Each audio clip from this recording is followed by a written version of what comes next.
So in Pali, there's Sila, Samadhi, and Pañña, the three-legged stool. Sila, Samadhi, Pañña. In English, it means virtue, meditation, and wisdom, respectively. And they function like this tripod. And it's helpful to cultivate all three. Sila also appears in Dana, Sila, and Bhavana, those three that I was mentioning earlier. So Sila in the Buddhist practices is very important. It's second to generosity in the jewels of the three jewels of the Dharma. While wisdom and meditation, the bhavana, the meditation practices that we learn, they don't develop without virtue, without sila, without harmonious living. And developing virtue and understanding the full depth of its possibilities requires wisdom and meditation. So they balance together. There's no really single English word that adequately translates Sila. Sometimes its historical origins, Sila is said to come from the word for bed, and I guess we can see it as the bedrock or the foundation upon the rest of our spiritual practice. Sooner or later, anybody who begins to develop some sensitivity through mindfulness practice discovers that without the foundation of virtue, of harmonious living, the depths of sensitivity are hard to develop. And Sila usually translates as virtue or ethics, but we need to be careful not to confuse it with Western ideas of virtue and ethics. A traditional foundation of Western ethics is like commandments, are seen as values often handed down from above. And these values include rules that we have to live by. But this approach to ethics leads easily to guilt, an emotion that is pervasive in the West, but it's not considered necessary, and it's counterproductive in Buddhism. And Buddhism understands that virtue and ethics pragmatically, based not on ideas of good or bad, but rather on the observation that some actions lead to suffering, and some actions lead to happiness and freedom. The Buddha asks, does this action lead to increased suffering or increased happiness for myself and for others? This approach is more conducive to investigation than the idea of guilt. So as guidelines for virtue and ethical behavior, the Buddha formulated precepts for us to follow. The precepts that we took in the beginning. For lay people, there are 5 basic guidelines: abstaining from killing, abstaining from stealing, abstaining from sexual misconduct, abstaining from lying, and abstaining from intoxicants like drugs or alcohol that might cloud the mind. And he referred to these 5 in different ways, giving us these different perspectives of understanding them. So sometimes it was called the 5 training rules. That's why when we say them in one translation that we're training to, and we repeat the precept. Sometimes it's simply the 5 things or the 5 truths. Maybe that expression 5 things could seem odd, but it helps to free us from these fixed ideas about what these things are and how they function. So as training rules, these 5 things are understood as a kind of restraint, renunciation, and they're phrased For the sake of my training, I vow not to kill, not to steal, and so on. We agree to hold back on certain impulses instead of following our inclination to kill a mosquito or take a few pencils from work, or we hold back and try to bring mindfulness to the discomfort we're impulsively reacting to. Rather than focusing on whether the actions are bad or immoral, we use these restraints as mirrors, really, to study ourselves, to understand our reactions and motivations, and to reflect on the consequences of our actions. And the second way that the Buddha talked about the precepts was as principles of virtue. The fundamental principles that underlie all 5 precepts are compassion, not causing harm, and generosity. Compassion and generosity. There it is again. We follow the precepts out of compassion, out of a sense of the suffering of others, and out of the possibility that others can be free from suffering. And we also live by the precepts out of compassion for ourselves. We want to be careful about our intentional actions, how we act, how we speak, even the kinds of thoughts that we pursue, whether they're skillful or unskillful, necessary, useful. And so the precepts are not a rigid ideal that we live by. We practice them together with the principles of non-harming, and we can keep in check any tendency to create harm by asking ourselves, is this action causing harm to myself or to others? And the understanding of what causes harm brings humanity, really, to the precepts. And living by the precepts is itself an act of generosity. We give this wonderful gift of protection to ourselves and to others. One reason to follow precepts as guidelines of restraint is to bring joy to our lives. Some people meditate because they feel they're lacking joy and happiness. And according to the Buddha, one of the best ways to cultivate and appreciate joy is to live an ethical, virtuous life. Christina Feldman, in one of her articles, I think I saw it in Tricycle, reminds us that one of the most important teachings of the Buddha around joyfulness is that joy is not dependent upon having ideal or perfect conditions in our lives. Rather, joyfulness is a quality that is inwardly born, generated, possible in all moments.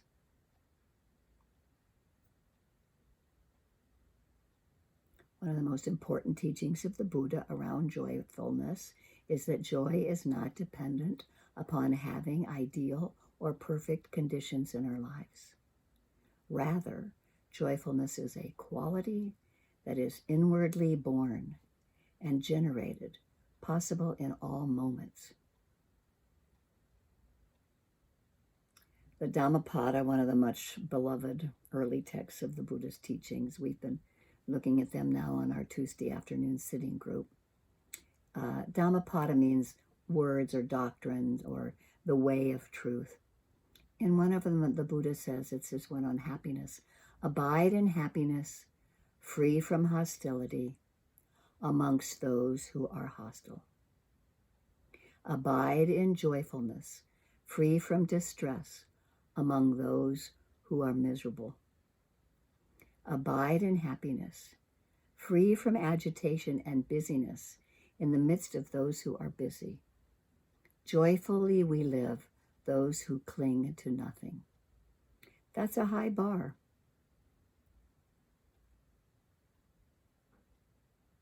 Abide in happiness, free from hostility among those who are hostile.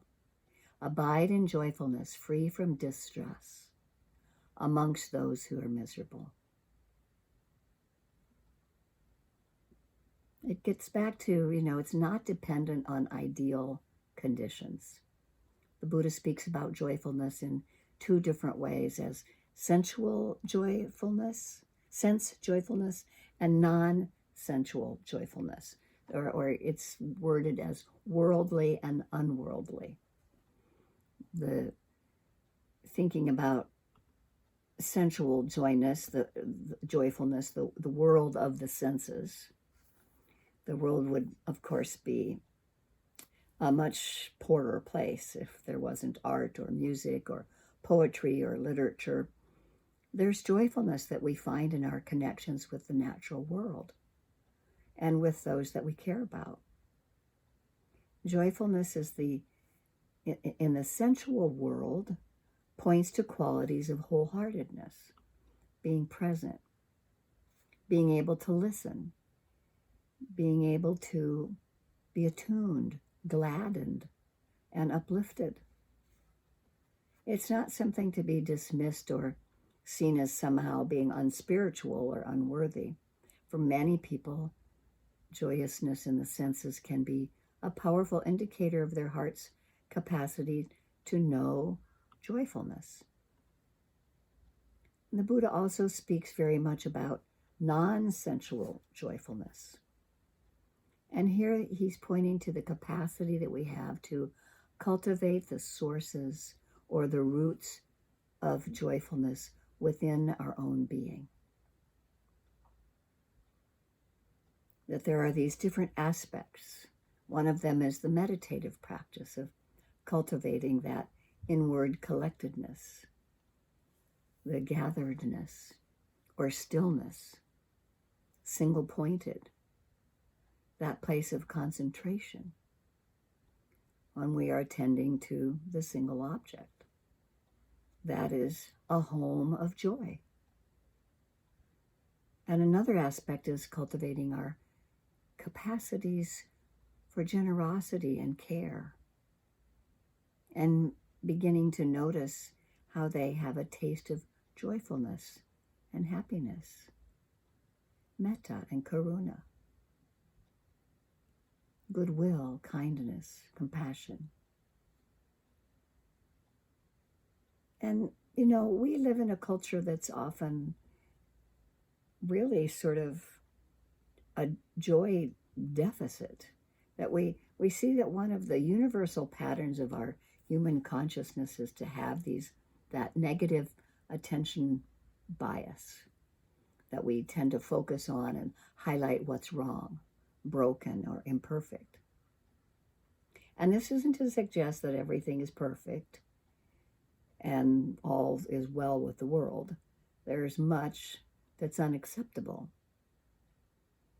But we see how often we walk into a room or a situation or see another person or look at ourselves, and what is highlighted in our attention is actually that which we feel needs improvement or needs to be gotten rid of or is somehow flawed or imperfect. The cultivation of joyousness, joyfulness, finding joy, on the other hand, teaches us a great deal about coexistence. There is an affliction, there are things that are broken, and those are really heartbreaking in life. They are. And it lives side by side with those things that are well, or that can be celebrated and appreciated. I think perhaps more than any other religion, Buddhism is associated with happiness.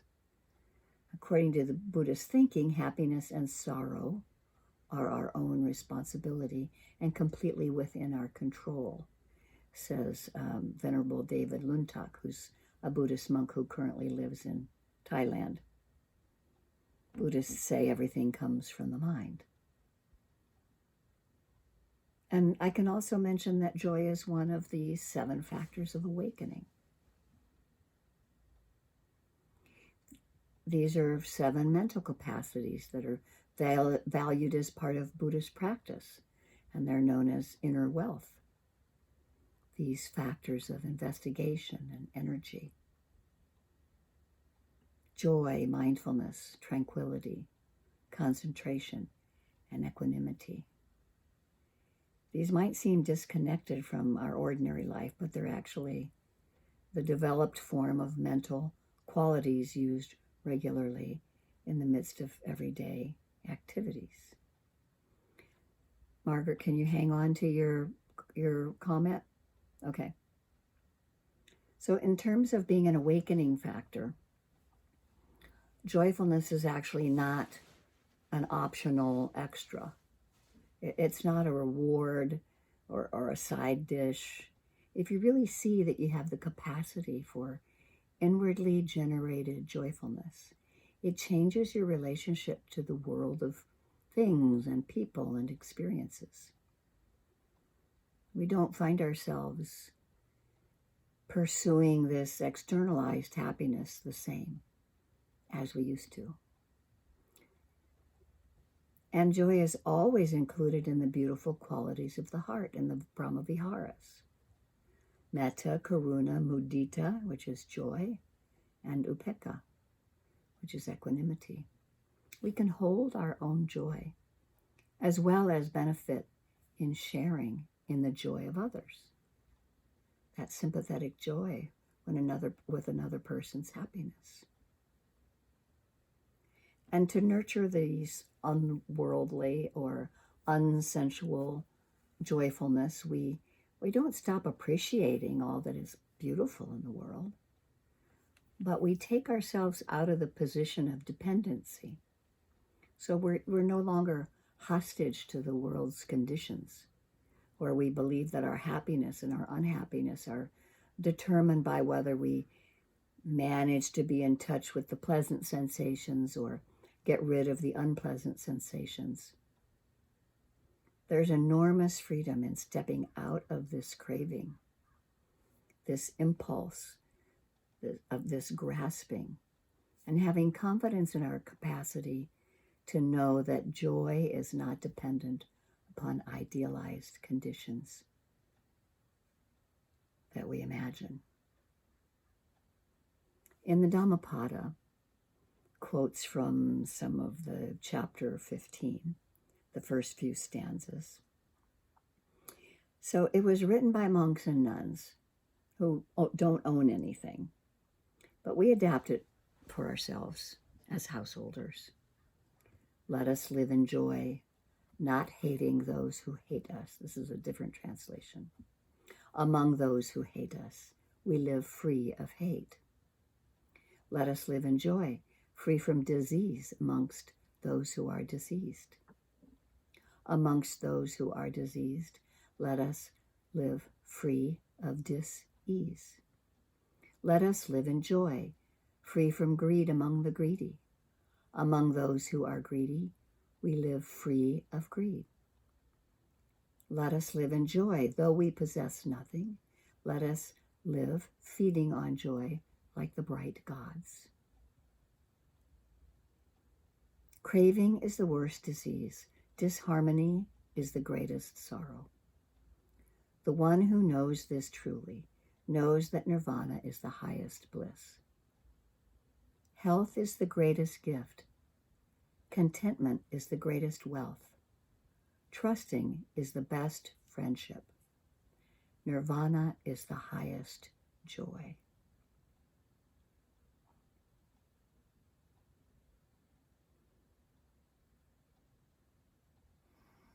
And here's a quote from Sri Chinmoy. True inner joy is self-created. It does not depend on outer circumstances. A river is flowing in and through you, carrying the message of joy. This divine joy is the sole purpose of life. And the Zen teacher Thich Nhat Hanh, who's seen a lot of suffering and has had many decades of practice and teaching before he died about a year ago, he wrote this poem after the bombing of Bến Tre, a city of 300,000 people in Vietnam.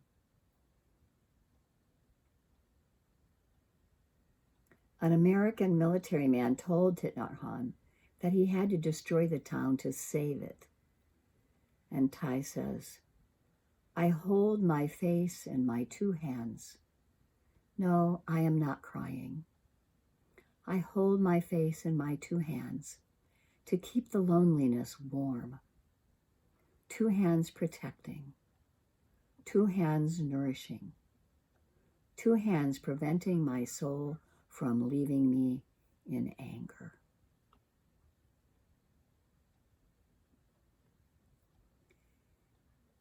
And so I leave you in this short talk of just remembering that our joy is self-created. And if we, one of the quotes from the Dhammapada is, being with the wise is joyful. And so we should follow the wise, the intelligent, the learned, the patient, the dutiful, the noble. We should follow the good and the wise as the moon follows the path of the stars. And if we don't associate with fools, we'll be much happier. And if we do associate with fools, we'll live longer. I mean, we won't live longer. The suffering lasts longer. And so we have this taste of sweetness and solitude and tranquility that we engage in on our own and together as we really attend with mindfulness to being present, to letting whatever moment we're waking up to, that is a moment of joy, even if it is that we are in the midst of some kind of suffering or in the midst of some kind of craving. We can always wake up in that moment and be with that without falling completely into it. So there's one more poem I want to end with, and then we'll have some conversation. This is a poem by Sister Chanyu Layam, who was ordained as a novice nun at the Hokkyoji Temple in Fukui, Japan, in 1985. And she joined the Plum Village community in 1990. So if you ever watch any on YouTube of Thich Nhat Hanh's presentations, you'll usually see her speaking somewhere. And she became a transmission of the Dharma in 1992. Moments of joy. This morning, the wind carried away all of the white plum blossoms, revealing tender green leaves lying down to nap high up on the mountain. A young pine offers her shade, a gentle breeze, a lullaby. The sound of the rain on my window turns my little cottage into a cozy refuge.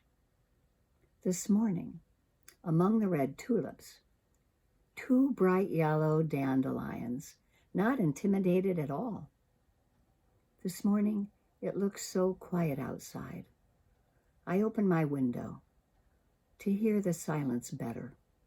In the blue sky, one lone little white cloud drifts leisurely, nowhere to go, nothing to do. And so as we sit quietly for a few minutes before having some conversation, may we notice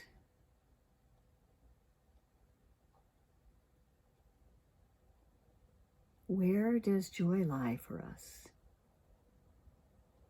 When have we noticed actions that lead to suffering? And what ones have led to joy? And can we imagine living the precepts as an act of generosity? So letting the words settle down.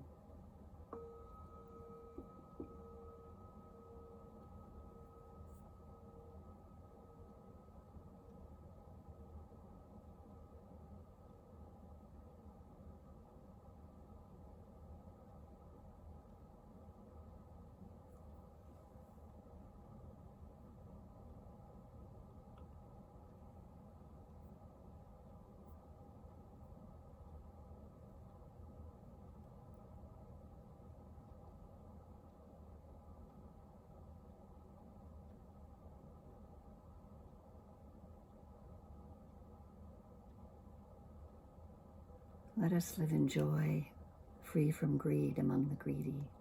Among those who are greedy, we live free of greed.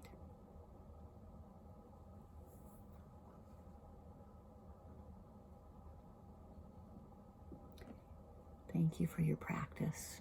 Thank you for listening to the Dharma and remembering that the goodness that is generated from this practice is a benefit to you and to all beings everywhere. Thank you for this practice.